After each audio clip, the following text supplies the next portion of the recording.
Welcome to Aunt's Kitchen. So this week we made chicken fingers, and this was my first time of doing chicken fingers.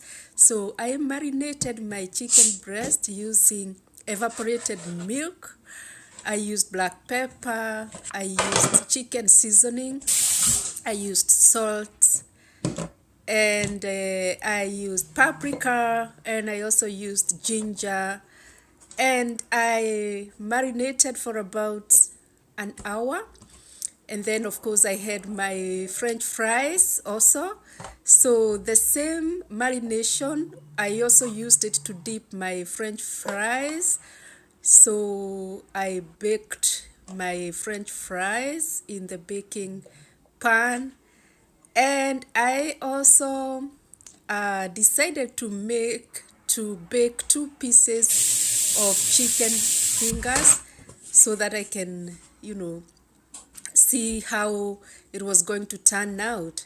So you can see my chicken fingers already dipped in breadcrumbs, and I oiled my French fries, I oiled my chicken fingers, and I baked for 425 degrees Fahrenheit.